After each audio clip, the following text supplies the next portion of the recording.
Salam multimedia. Mari kita lanjutkan pembahasan kita mengenai teori pembelajaran. Kali ini adalah mengenai teori kognitivisme.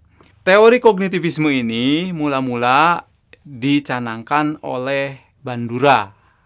Namanya Social Cognitive Theory. Dan beliau mengembangkannya dari ide Miller dan Dollard mengenai belajar meniru. Imitative learning, mirip dengan tadi ya, teori konstruktivisme.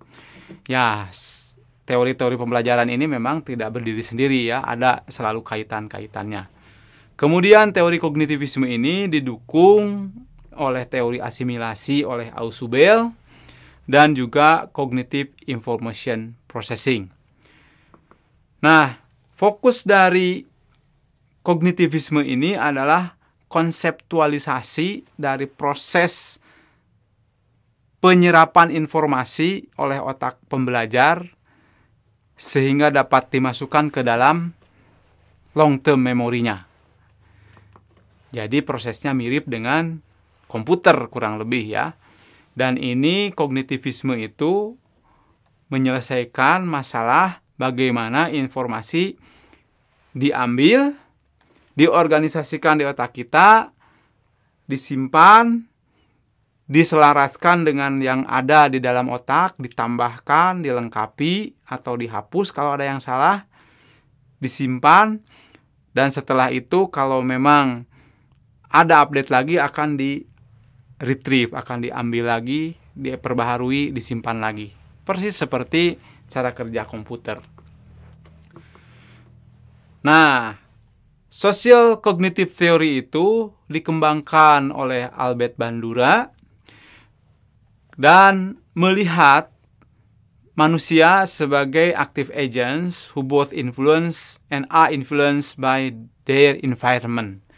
Itu awalnya ya, karena bagaimanapun juga teori yang paling awal adalah behaviorisme, kemudian ada konstruktivisme, dan belakangan ada teori social cognitive teori ini ya. Nah, Albert Bandura ini mengklaim observational learning yang membuat sequence of 4 processes di dalam otak kita. Ada 4 tahapan menurut Albert Bandura ini. Yang pertama attention, melihat sesuatu. Kemudian motivational, bagaimana itu si informasi itu penting, kemudian akan disimpan. Kemudian ketika disimpan dan disinergiskan dengan memori yang lama, itu bisa diambil. Setelah itu diproduksi kalau kita ingin mengingat sesuatu, menyampaikan sesuatu ya. Nah, observational learning ini dilakukan melalui observasi dan imitasi. Nah, dengan adanya observasi dan imitasi, maka dimungkinkan perolehan informasi yang baru. Ya, kalau imitative learning itu memang mirip dengan konstruktivisme. Ya, sebenarnya sih, ya itu dia, tidak jauh berbeda ya. Tapi yang paling penting adalah karena ada sifat ini, attention, motivational, retention, production, sehingga yang paling penting justru kita bagaimana membuat bahan ajar supaya ikut ke dalam proses ini menjadi memudahkan pemahaman informasi. Nanti kita akan lanjutkan di segmen berikutnya. Tetap semangat.